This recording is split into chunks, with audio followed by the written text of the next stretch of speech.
नमस्कार दोस्तों, स्वागत है आपका हमारे चैनल टेल्स बाय यशु पर।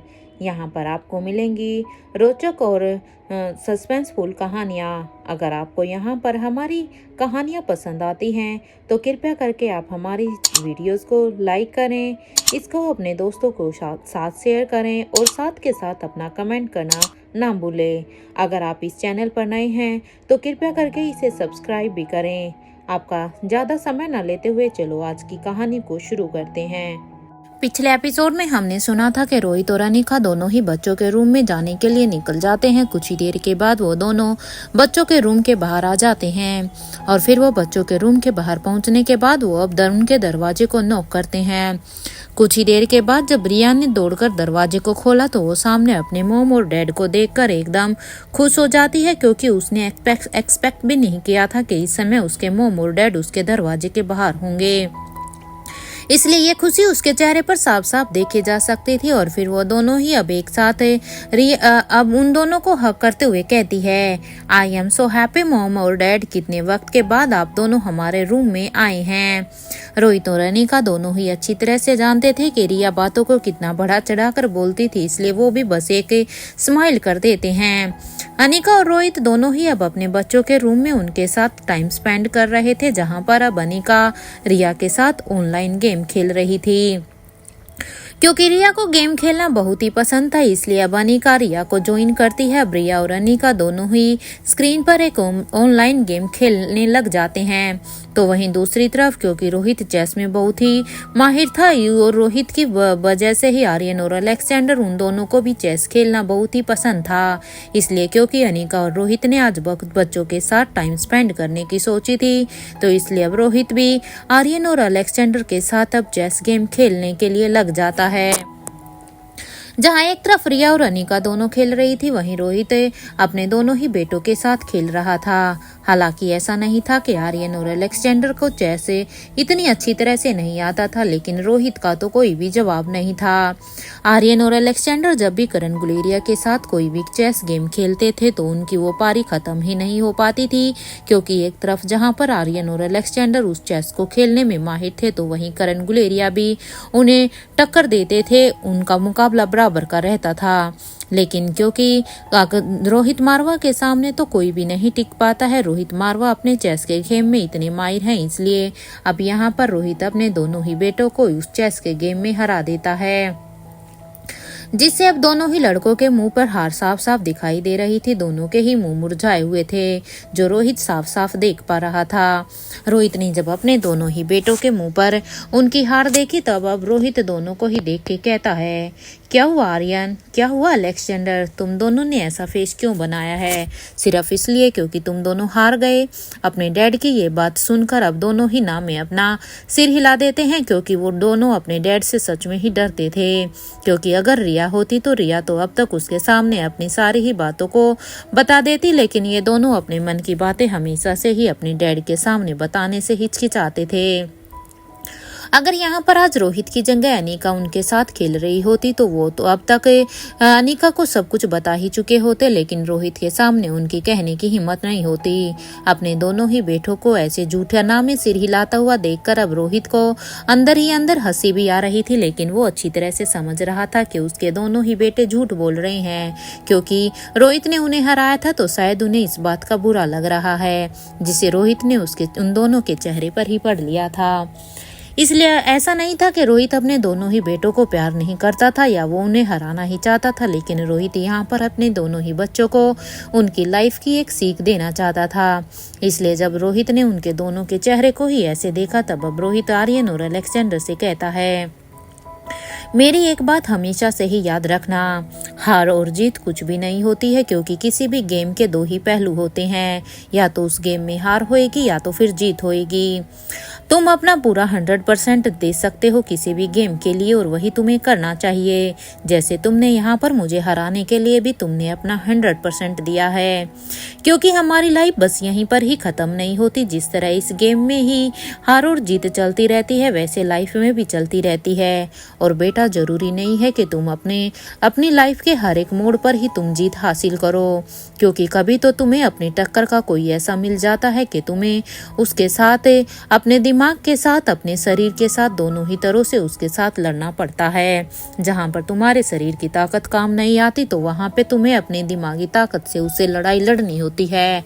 और मैं तो यही कहूँगा कि शरीरी ताकत से ज़्यादा दिमागी ताकत वाला इंसान ज़्यादा बहादुर होता है, क्योंकि दिमाग के द्वारा किसी को भी हराया जा सकता है।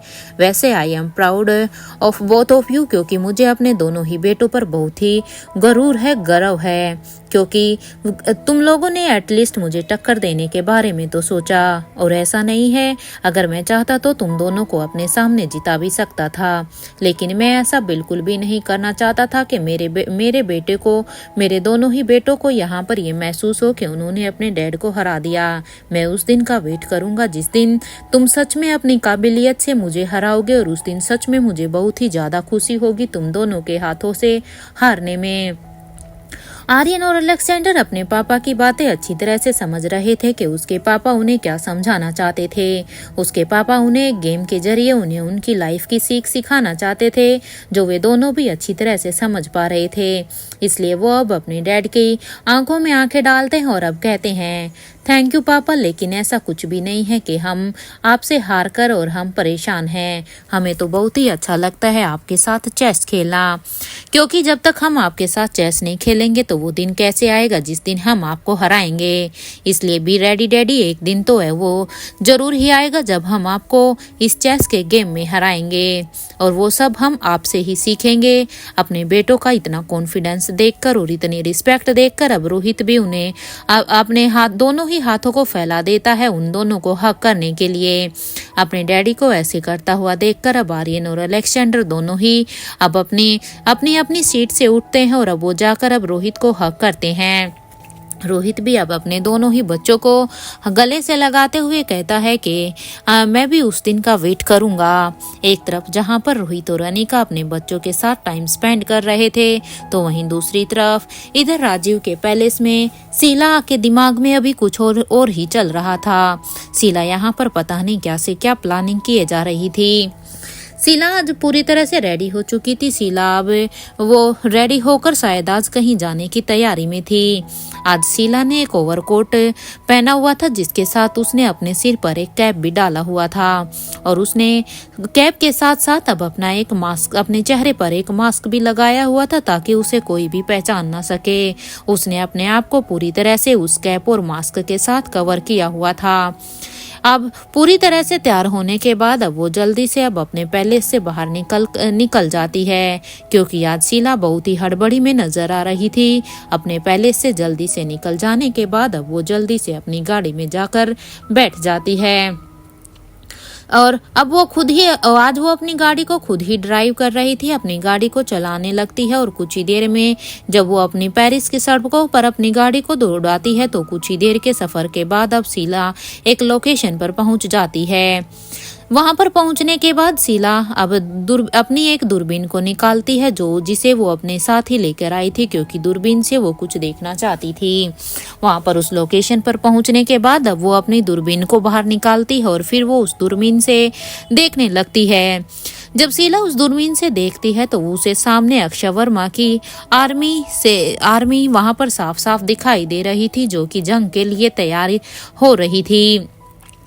उसे साफ साफ दूरबीन में दिखाई दे रहा था कि अक्षय वर्मा की आर्मी, जिसे अक्षय वर्मा ने बड़े ही मेहनत के साथ उन्हें ट्रेंड किया था, वो अभी भी अपनी प्रैक्टिस करने में लगे हुए थे। उनकी प्रैक्टिस जारी थी। शीला अब उनको देखते देखते ही अब शीला अपना फोन निकालती है, और वो जल्दी से एक मैसेज टाइप करती है, जिसमें शीला ने लिखा हुआ था कि मैं यहाँ पर इस लोकेशन पर पहुंची हुई हूँ, तुम्हारे ही यहाँ पर अकेडमी के बाहर ही हूँ इसलिए, और मैं यहाँ पर अपनी गाड़ी में हूँ। तुम जल्दी मुझसे मिलने के लिए आओ, मैं तुम्हारा बाहर ही वेट कर रही हूँ। जल्दी से मेरी गाड़ी में आकर मुझसे मिलो। जितनी जल्दी हो सके तुम यहाँ पर आ जाओ, इससे पहले कि कोई मुझे यहाँ पर देख ले और मुझे पहचान जाए, क्योंकि मैं नहीं चाहती कि कोई भी मुझे यहाँ पर तुम्हारे इस लोकेशन पर देखे। इसलिए तुम जितना जल्दी कर सकते हो बस यहाँ पर आ जाओ। शीला अब इस मैसेज को टाइप करती है, और इस मैसेज को टाइप करने के बाद वो अब जल्दी से अब इस मैसेज को सेंड कर देती है। जैसे ही शीला ने मैसेज भेजा तो सामने से एक आदमी के फोन में मैसेज का नोटिफिकेशन आता है। जब वो आदमी जो अभी भी अपना कोई काम कर रहा था वो जल्दी से अपने फोन को चेक करता है तो वो देखता है कि उसके फोन पर शीला का मैसेज आया है। इसलिए वो जल्दी से शीला के मैसेज को रीड करता है। जब वो शीला के मैसेज को रीड करता है तो उसके चेहरे पर भी एक स्माइल आ जाती है और पूरा मैसेज रीड करने के बाद अब वो आदमी भी एक थम्स अप का मैसेज रिटर्न में शीला को भेज देता है, जिसमें उसने थम्स अप का एक इमोजी उसमें सेंड किया हुआ था। और अब वो जल्दी से, क्योंकि शीला ने उसे जल्दी से मिलने के लिए बाहर बुलाया था, इसलिए वो भी अब जल्दी से बाहर आ जाता है। यह आदमी कोई और नहीं बल्कि यह आदमी अक्षय वर्मा था, क्योंकि शीला यहाँ पर अक्षय वर्मा के से मिलने के लिए आई थी। इसीलिए ही यहाँ पर उसने यहाँ पर अक्षय वर्मा के लोगों को यहाँ पर प्रैक्टिस करते हुए देखा था। अब जब वो अक्षय वर्मा वहां पर अपनी पैलेस से बाहर निकल कर आता है तो वो सामने खड़ी एक गाड़ी को देखता है, जिससे वो समझ जाता है कि शीला इसी गाड़ी में ही है। इसलिए वो जल्दी से उस गाड़ी के पास जाता है और अब वो जल्दी से उस गाड़ी के पास जाता है तो वो उस गाड़ी के ग्लास की विंडो को नॉक करने लगता है। शीला जो कि अभी भी गाड़ी में बैठी हुई थी, जैसे ही उसे अपनी गाड़ी पर नॉक का आभास होता है तब शीला जल्दी से गाड़ी का दरवाजा खोल देती है। और अब वो अक्षय वर्मा को जल्दी से अंदर आने के लिए बैठने के लिए कहती है। अक्षय वर्मा भी अब जल्दी से बिना समय गवाए ही अंदर बैठ जाता है और अब फिर वो गाड़ी के दरवाजे को फिर से बंद करता है। गाड़ी के दरवाजे को बंद करते हुए अब अक्षय वर्मा शीला की तरफ देखता है और कहता है, बताओ शीला, कैसे आना हुआ? इतने दिनों के बाद आखिर तुमने मुझे कैसे याद किया? क्या कोई खास वजह है मुझसे मिलने की? उस शख्स की बात को सुनकर अब शीला कहती है, हाँ खास वजह तो है, तभी तो मैं तुमसे यहाँ पर मिलने के लिए आई हूँ। नहीं तो बताओ भला मैं तुमसे मिलने के लिए क्यों ही आती? शीला की ये बात सुनकर अब अक्षय वर्मा के चेहरे पर एक स्माइल आ जाती है। वो कहता है, तो अब मुझे मेन टॉपिक पर आओ, जल्दी से मुझे बताओ कि तुम क्या चाहती हो। इसलिए अब उस अक्षय वर्मा की ये बात सुनकर अब शीला कहती है कि तुम्हें पता है ना कि इस वायरस मिशन को सिर्फ तुम और रघुवीर ही तुम दोनों ही लीड कर रहे हो, क्योंकि इस वायरस को बनाने का काम सिर्फ तुम दोनों ने ही लिया हुआ है। शीला की ये बात सुनकर अब अक्षय वर्मा भी हाँ में अपना सिर हिला देता है और अब कहता है, हाँ शीला अब आगे बोलो। अक्षय वर्मा की बात को सुनकर अब शीला कहती है कि जल्दी से अपनी पूरी ही तैयारी कर लो, क्योंकि किसी भी समय अब हम इसके लिए पूरी तरह से तैयार होने वाले हैं। अब हमें किसी भी तरह की कोई भी कोताही नहीं बरतनी है। तुम इस वायरस को जल्द से जल्द तैयार करो, जितना जल्दी हो सके, और हाँ अपने आदमियों को भी पूरी तरह से तैयार कर लो, क्योंकि इस बार हमें किसी भी तरह की कोई भी कमी नहीं चाहिए, चाहे वो इस वायरस से रिलेटेड हो या तुम्हारे आदमियों को उसको लेकर तैयार करने की। इसलिए जितना जल्दी हो सके तुम जिस काम पर लगे हुए हो उसको अपना पूरा कर रखो, क्योंकि अब इस काम की हमें कभी भी जरूरत पड़ सकती है। और जो तुम्हारे आदमी हैं जो अभी भी अपनी प्रैक्टिस में लगे हुए हैं, मैं अभी भी तुम्हें यही कहूंगी कि उन्हें पहले से भी ज्यादा और भी ताकत दो, ताकि इस बार हमारी हार की कोई भी गुंजाइश ना हो। और नई नई फाइटिंग टेक्निक भी उन्हें सिखाओ। ऐसा नहीं है कि जो उन्होंने पहले सीख ली है उन्हें तुम बस वही उसी की ही प्रैक्टिस कराओ। शीला की ये बात सुनकर अब अक्षय वर्मा कहता है, तुम्हें मेरी आर्मी को लेकर चिंता करने की जरूरत नहीं है, मैं अपनी आर्मी को अच्छी तरह से ट्रेंड कर रहा हूँ। और रही बात वायरस की, तो वो भी अब जल्द से जल्द पूरा होने वाला है। शीला अब अक्षय वर्मा की बात को सुनकर अब शीला अपनी बात को आगे बढ़ाते हुए फिर से कहती है, जितनी जल्दी हो सके तुम कॉलेज में एंट्री ले लो। शीला की कॉलेज की बात को सुनकर अब अक्षय वर्मा एकदम से हैरान हो जाता है क्योंकि कॉलेज में तो राजीव गुलेरिया ने और दमयंती दोनों ने ही एंट्री ले रखी थी, तो अब वो यहाँ पर अक्षय वर्मा को कॉलेज में क्यों भेजना चाहती है। इसलिए अब अक्षय वर्मा हैरानी से शीला की तरफ देखता है। अक्षय वर्मा की हैरानी को देखते हुए अब शीला कहती है, मैं चाहती हूँ कि तुम कॉलेज में एंट्री लो, ताकि तुम पूरे ही कॉलेज को वहाँ पर जाकर देख लो और फिर अपने प्लान को वहाँ पर जाकर एग्जीक्यूट कर सको, क्योंकि इस वायरस को बनाने का काम तुम्हारा ही है। इसलिए हमारा पूरा का पूरा टारगेट कॉलेज ही है। इसलिए मैं चाहती हूँ कि तुम वहां पर जाकर सबसे पहले वहां की हर एक सिचुएशन को देखो और अपने प्लान को उसी के हिसाब से बनाओ और फिर उसे एग्जीक्यूट भी करो।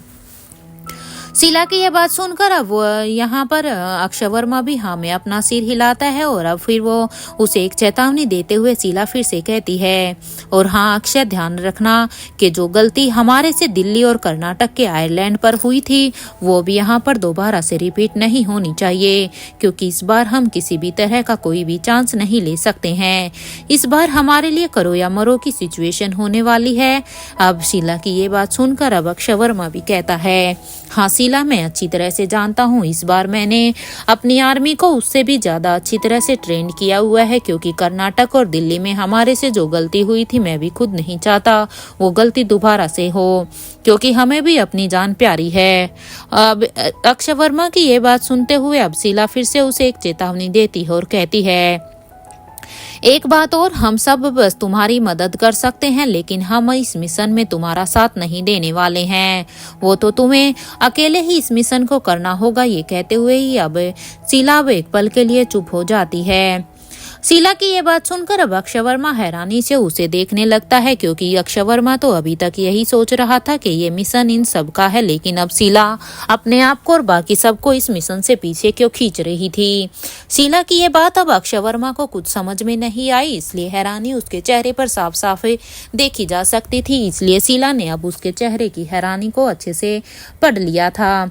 उसके चेहरे की हैरानी को पढ़ते हुए अब शीला जल्दी से अपना बैग बैग को उठाती है और फिर अपने बैग में से एक पेरिस कॉलेज के मैनेजमेंट के कैंपस का एक मैप निकालती है।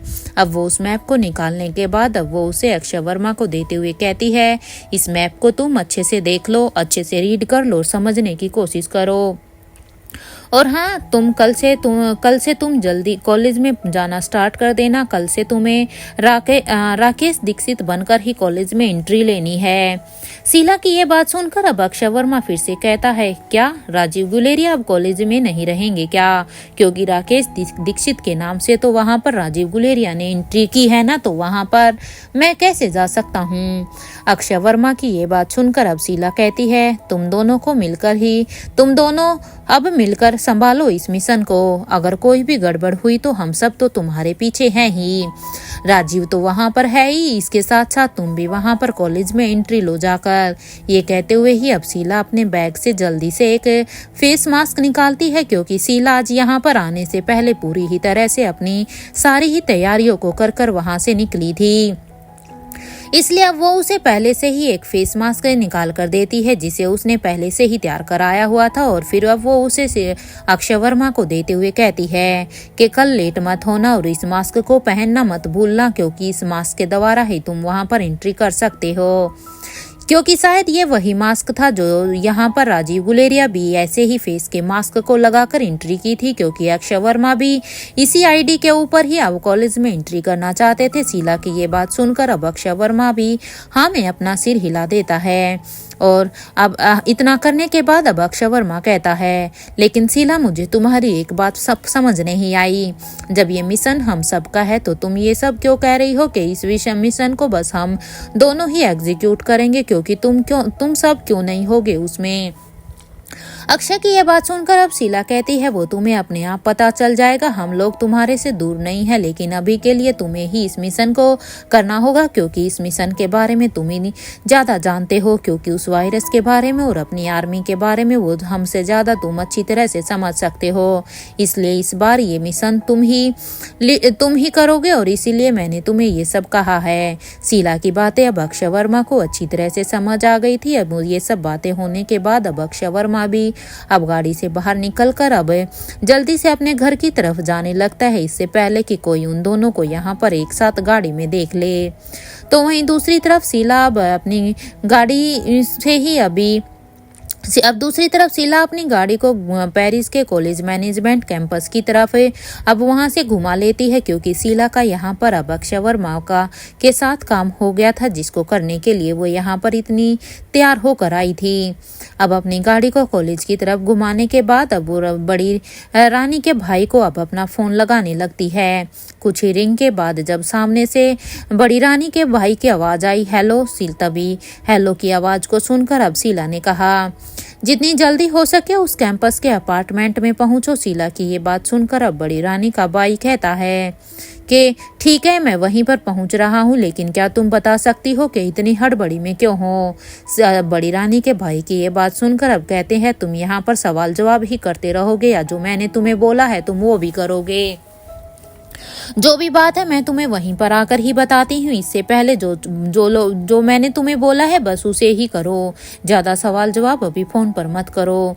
ये कहते हुए ही अब शीला अपने फोन को डिस्कनेक्ट कर देती है और इधर बड़ी रानी का भाई अपनी मुट्ठियों को बंद करते हुए गुस्से में अब अपने फोन को अब अपने बेड पर फेंक देता है, क्योंकि उसे शीला का ये एटीट्यूड ही तो बिल्कुल भी पसंद नहीं है। क्योंकि शीला से उसकी जब भी बातें होती थी शीला उसे जली कटी ही सुनाती थी।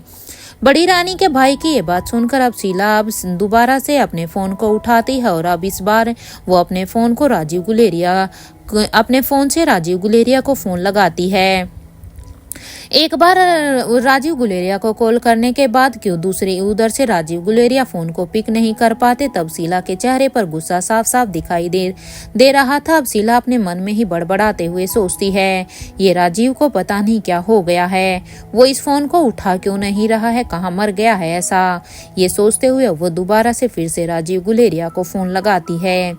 थोड़ी ही देर की रिंग के बाद जब राजीव गुलेरिया ने फोन उठाया तो अब शीला ने राजीव से कहाँ मर गए थे तुम, क्या फोन को टाइम से नहीं उठा सकते। शीला की ये बकवास सुनकर अब राजीव कहता है कि तुम अपने काम से मतलब रखो, जो काम है वो बोलो, नहीं तो तुम्हें मेरा दिमाग खराब करने की कोई भी जरूरत नहीं है। राजीव को भी दूसरी तरफ से इस तरह गुस्से में देखकर अब शीला यही सोचती है कि उसे बस आराम से ही काम लेना चाहिए, नहीं तो यहाँ पर बना बनाया खेल सारा ही खराब हो सकता है। इसलिए अब शीला अपने आप को थोड़ा सा नॉर्मल करते हुए अब कहती है कि दमयंती को कहो कि कॉलेज के अपार्टमेंट के सारे ही कैमरे को अभी के अभी हैक कर दे। और हाँ, आज तुम भी कॉलेज मत आना, क्योंकि आज तुम्हारा कॉलेज में कोई भी काम नहीं है। हम सभी आज कुछ ही देर में तुम्हारे अपार्टमेंट के रॉयल फ्लोर के एक रूम में मिलने वाले हैं। ये कहते हुए ही अब शीला अपना फोन डिस्कनेक्ट कर देती है और फिर वो बड़े ही ध्यान से अब अपनी गाड़ी को ड्राइव करने लग जाती है। अभी शीला अपने मन में यही सोच रही थी कि बस एक बार ही इस वायरस का मिशन पूरी तरह से तैयार हो जाए तो फिर मैं तो अपना पूरा फोकस अब अनिका पर ही उसके बाद लगा पाऊंगी, क्योंकि सबसे पहले हमारा इस वायरस का मिशन पूरी तरह से सक्सेस होना बहुत ही जरूरी है। बस किसी भी तरह से ये मिशन पूरा हो जाए फिर तो मैं अनिका को अपने आप ही देख लूंगी अब मैं, और यही सोचूंगी कि आखिर कैसे उसने V16 पावर ड्रग का फॉर्मूला उसे निकाला जाए। मेरे इस मिशन को पूरा होने के बाद फिर तो मैं अपना पूरा ही कंसंट्रेशन अब फिर अनिका के ऊपर ही लगा दूंगी और मैं देखती हूँ कि वो कब तक इस V16 पावर ड्रग को छिपा कर रख सकती है, क्योंकि शायद आज तक उसका शीला से ऐसे पाला नहीं पड़ा है, क्योंकि शीला है तो सब कुछ है। शीला अब भी अपने मन में यही सोचती है और फिर वो यही सोचती है कि वैसे पता नहीं ये लड़की है कहाँ। एक तो उसके बारे में कुछ भी पता नहीं चलता कि वो कब कहाँ रहती है, कब कहाँ होती है, उसकी एग्जैक्ट उसके बारे में कुछ भी पता ही नहीं चलता। और दूसरा ये अंजलि भी पता नहीं कहाँ जाकर छिप गई है, वो जिंदा भी है ऐसी हालत में या वो अब तक मर गई है, क्योंकि अब तक ना तो मुझे उसके मरने की खबर मिली है और ना ही उसके जिंदा होने का कोई भी क्लू। पता नहीं ये अंजलि नाम का पत्ता भी मेरी जिंदगी से कब कटने वाला है।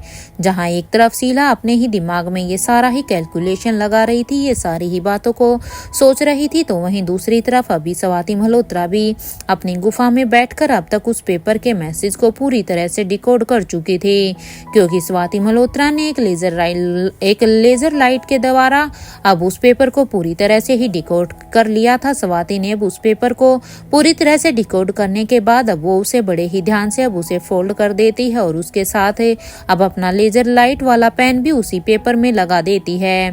और अब वो ये काम करने के बाद अब वो फिर से अपनी गुफा से बाहर निकल कर आती है, क्योंकि अब तक उसने उसे पंछी को जो ये पेपर यहाँ पर स्वाति के पास लेकर आया था अनिका के द्वारा भेजने के बाद अब वो उस पंछी को फिर से देखती है। स्वाति जब बाहर आती है तो उसने देखा कि वो पंछी अभी भी उस पेड़ पर बैठा हुआ है। तो अब वो उस पंछी के पास जाकर अब उस जाती है और अब उसके पंजे में अब उस पेपर को फंसाकर उससे कहती है, जाओ इसे लेकर जाओ और इसे लेकर अनिका के ही पास जाना, क्योंकि ये तुम्हें अनिका तक ही पहुंचाना है, ध्यान रहे किसी और के पास नहीं। स्वाति की बात को सुनकर अब वो पंछी भी सिर्फ अपनी आंखों से इशारा कर देता है और अब वो उसकी बातों को सुनकर अब वो अपनी उड़ान आसमान में भरने लगता है। स्वाति मल्होत्रा ने यहाँ पर अपना काम कर दिया था और यहाँ पर अब स्वाति मल्होत्रा अंधेरा होने का ही वेट करने लगी थी, क्योंकि आज स्वाति मल्होत्रा ने भी ये पूरी तरह से सोच कर लिया था कि वो आज हर हाल में उससे मिलकर ही रहेगी, क्योंकि अब वो और भी ज्यादा समय वेस्ट नहीं कर सकती। एक तरफ जहाँ पर स्वाति मल्होत्रा तैयार थी तो वहीं दूसरी तरफ रोहित के पैलेस में बच्चों के साथ बहुत सारा ही टाइम स्पेंड करने के बाद अब रोहित और अनिका दोनों ही अब अपने कमरे में आने की सोचते हैं। अब रोहित अनिका की तरफ देखता है और कहता है, अनिका लगता है अब हमें अपने कमरे में चलना चाहिए। रोहित की ये बात सुनकर अब अनिका ये भी कहती है, हाँ मिस्टर मारवा बस 1 मिनट, क्योंकि रिया और अनिका दोनों अभी भी अपने ऑनलाइन गेम में ही लगी हुई थी, जिसे देखकर ऐसे रोहित को भी ऐसा लग रहा था जैसे ही दोनों माँ बेटी बिल्कुल एक जैसी ही हैं। अब रोहित को समझ में आ रहा था कि रिया को इतनी गेम की हैबिट क्यों है, क्योंकि अनिका भी तो उसकी तरह ही खेल रही थी। अब अनिका अब रिया से कहती है, ओके रिया आज के लिए बहुत हो गया, अब तुम इसे बंद करो और अब तुम्हें भी आराम करना चाहिए, क्योंकि काफी लंबे समय से हम बस स्क्रीन के सामने ही बैठे हुए हैं। अपनी मम्मा की ये बात सुनकर अब रिया भी हाँ में अपना सिर हिला देती है और कहती है, ओके मम्मा, और अब वो उस स्लाइड्स को बंद कर देती है। इधर अब अनिका भी रोहित से कहती है, मिस्टर मारवा चलें अब रोहित और अनिका तीनों ही बच्चों को वहां पर उनके कमरे में बाय बोलकर अब वो अपने कमरे के लिए निकल पड़ते हैं। कुछ ही समय के बाद जब वो दोनों ही अपने कमरे में आ गए तब अब रोहित अनिका से कहता है, अनिका तुम जल्दी से तैयार हो जाओ, हमें अभी के अभी यहाँ से निकलना होगा। रोहित की ये बात सुनकर अब अनिका कहती है, लेकिन मिस्टर मारवा कहाँ, किस तरह से तैयार हूँ मैं, क्योंकि मुझे तो ये भी नहीं पता है कि आप जा कहाँ रहे हैं। अनिका के इस सवाल को देखकर अब रोहित कहता है, तुम जल्दी से अपना ब्लैक कैट का आउटफिट पहन लो, फिर उसके बाद मैं तुम्हें बताता हूँ। रोहित की ये बात सुनकर अब अनिका कहती है, मिस्टर मारवा किसकी सामत बुलवाने वाले हो आज, क्या कोई ऐसा है जिसका मुंह खुलवाना है, इसीलिए ही तुम मुझे वहां पर लेकर जा रहे हो। अनिका की ये बात सुनकर अब रोहित के चेहरे पर एक स्माइल आ जाता है और वो कहता है, हाँ तुम्हें किसी से मिलवाना है, इसलिए अभी यहाँ पर ज्यादा टाइम स्पेंड मत करो, हम पहले ही लेट हो चुके हैं, इसलिए जल्दी से पहले तुम जाकर ब्लैक कैट का आउटफिट पहनो और तैयार हो जाओ। रोहित की ये बात सुनकर अब अनिका कहती है, लेकिन कहाँ जाना है मिस्टर मारवा। अनिका के इस सवाल पर अब रोहित कहता है कि तुम पहले रेडी हो जाओ, मैं रास्ते में तुम्हें सारी ही डिटेल्स दे दूंगा, मैं तुम्हें सब बता दूंगा। रोहित की ये बात सुनकर अब अनिका भी हाँ में अपना सिर हिला देती है और अब वो जल्दी से अपना ब्लैक कैट का आउटफिट लेकर अपने बाथरूम में चेंज करने के लिए चली जाती है। और यहाँ पर रोहित भी अभी किंग की तरह ही पूरी तरह से अब तक रेडी हो जाता है। रोहित आज यहाँ पर जैसे एक किंग की पोजीशन होती थी, वो पूरी तरह से ऐसे ही कपड़े पहनकर तैयार था। कुछ ही देर में अब जैसे ही अनिका भी ब्लैक कैट का आउटफिट पहनकर तैयार होकर जैसे ही बाथरूम से बाहर आती है, तब वो देखती है कि रोहित यहाँ पर पूरी तरह से तैयार था। आज रोहित पूरा किंग की तरह लग रहा था। अब अनिका कहती है, मिस्टर मारवा लगता है आज तो कुछ तो गड़बड़ ही है। ये कहते हुए अब रोहित भी कहता है, हाँ देखते हैं चलो। इतना कहने के बाद अब वो दोनों ही तैयार हो जाते हैं और इससे पहले कि अनिका अपना मास्क पहनती, उसने देखा कि वो पंछी जिसे उसने स्वाति मल्होत्रा के पास भेजा हुआ था, वो पंछी वापिस से अब तक आ गया था। उस पंछी को वापिस अपनी खिड़की के पास देखकर अब अनिका के चेहरे पर एक स्माइल आती है। वो उसे देखते ही समझ जाती है कि जो काम उसने अपनी माँ के लिए दिया था वो उसकी माँ ने शायद पूरा कर दिया है। इसलिए अब अनिका जल्दी से अब बालकनी के पास उस पंछी को देखने के बाद जाती है और अब उस पंछी को देखती है तो उसके पंजे में एक वही वाला पेपर था जो अनिका ने वहां पर भेजा था। इसलिए अब जल्दी से उसके पंजे से उस पेपर को ले लेती है तो वो देखती है कि उसमें उस पेपर के साथ साथ अब एक पेन भी फंसा हुआ था, क्योंकि स्वाति मल्होत्रा ने जिस लेजर लाइट से उस मैसेज को डिकोड किया था, उसी लेजर लाइट को स्वाति मल्होत्रा ने उस पेपर में फंसा कर अनिका के लिए भेजा हुआ था, ताकि अनिका अब उस मैसेज को खुद ही डिकोड कर सके। अनिका अब जल्दी से उसके पंजे से उस पेपर और उस पेन को उसके पंजे से बड़े ही ध्यान से निकालती है, और अब वो निकालने के बाद अब वो पंछी भी आसमान में उड़ जाता है। और अब अनिका, क्योंकि अनिका को रोहित के कहे अनुसार अभी ही यहाँ से जल्द निकलना था, इसलिए अब अनिका भी ज्यादा देर ना करते हुए अभी के लिए उस पेपर और उस पेन को अपने ड्रॉर में रख देती है। और फिर वो बाथरूम से होकर अब सीधा ही रोहित के साथ सीधा ही बेसमेंट में वहां पर पहुंच जाती है। जैसे ही रोहित और अनिका बेसमेंट में पहुंचते हैं तो वो सामने देखती है कि उसके सामने वहां पर एनी खड़ी हुई थी, और उसने भी सेम अनिका की तरह ही ब्लैक कैट का आउटफिट पहना हुआ था। एनी को वहां पर अपने ही आउटफिट में देखकर अब अनिका एक पल के लिए तो हैरान होती है, क्योंकि रोहित ने अभी अनिका को इसके बारे में कुछ भी नहीं बताया था, इसलिए अब अनिका रोहित की तरफ देखती है। रोहित भी बस इशारों से ही अनिका को कहता है कि अनिका, मैं तुम्हें बताता हूँ। अनिका को इस तरह से आउटफिट में देखकर अब अनिका हैरानी से अब फिर दोबारा से रोहित की तरफ ना देखकर अब वो एनी की तरफ देखती है। रोहित अब अनिका को इतनी हैरानी में देखते हुए अब रोहित धीरे से अनिका के पास जाकर अब कहता है, समझा करो अनिका, जिसके सामने तुम जा रही हो वो दिमाग से खेलने वाली है, और हमें भी तो उसके सामने पूरी तैयारी करके ही वहां पर जाना चाहिए, क्योंकि जिससे हम मिलने के लिए जा रहे हैं वो बहुत ही चालाक है, इसलिए हमें भी अब उसके साथ खेलने के लिए हमें इस तरह से जाना होगा। ये कहते हुए ही अब रोहित से अब स्वाति की दी हुई अब उस इनविजिबल कार में बैठ जाता है, क्योंकि जब रोहित यहाँ पर अपने बर्थडे के लिए आया था तो स्वाति की दी हुई गाड़ी में ही रोहित यहाँ पर आया था, इसलिए रोहित अब उसी गाड़ी को इस्तेमाल करता है, और अब उसके साथ साथ अनिका और एनी वो दोनों भी उस गाड़ी में बैठ जाती हैं। और फिर अब रोहित उन दोनों के बैठने के बाद अब अपनी गाड़ी को एक लोकेशन की तरफ बढ़ा लेता है। एनी अब गाड़ी में बैठे हुए ही अब अनिका से कहती है, मैडम, हम कॉलेज कब से जा सकते हैं? एनी यहाँ पर अनिका से कॉलेज में जाने की परमिशन मांगती है, क्योंकि उसे ये तो था कि अब अनिका शायद फिर से कहीं जाने वाली है, और एनी अब उस कॉलेज में अनिका की जगह एनी को ही वहाँ पर अब जाना होगा, उसके काम को करना होगा। एनी के इस सवाल पर अब अनिका कहती है, बहुत ही जल्द एनी, बहुत ही जल्दी तुम्हें वहाँ पर जाकर मेरे काम को संभालना होगा। अपनी बात को अब आगे बढ़ाते हुए अनिका फिर से एनी से कहती है, क्या तुम अपने रोहित सर के लिए रोहित सर का भी एक क्लोन तैयार कर सकती हो क्या? अनिका की ये बात सुनकर अब एनी कहती है कि यस मैडम, मैं कर तो सकती हूँ, बट आपको अब रोहित सर के क्लोन की क्या जरूरत पड़ गई? क्या कोई काम है क्या आपको रोहित सर के क्लोन से? क्योंकि रोहित सर के लिए तो जोन है ना, क्योंकि अगर कहीं पर भी रोहित सर के चेहरे की जरूरत पड़ेगी तो वहां पर जोन आसानी से रोहित सर बनकर जा तो सकता है। इसलिए क्या आप मुझे बता सकती हैं कि आपको रोहित सर के क्लोन की कहाँ पे जरूरत पड़ गई? एनी की बात को सुनकर अब अनिका कहती है, नहीं, वो बस क्लोन को एक काम देना है, इसलिए मुझे तुम्हारे रोहित सर का क्लोन चाहिए, क्योंकि उसी के द्वारा मुझे उससे एक काम कराना है, और वैसे भी अगर उस काम को करने में उसे कोई भी प्रॉब्लम आती है तो हम उस लॉस को बियर भी कर सकते हैं। अनिका की ये बात सुनकर अब एनी कहती है, डोंट वरी मैडम, हम जल्द ही मैं आपको रोहित सर का क्लोन बनाकर दे दूंगी, आप चिंता मत करो। इतना कहने के बाद अब अनिका के चेहरे पर भी एक स्माइल आ जाती है। सॉरी एवरीवन, आज मेरी फ्रेंड थोड़ा सा बिजी है, तो अभी के लिए वो बस मुझे एक एपिसोड का ही स्टोरी लाइन दे पाई है।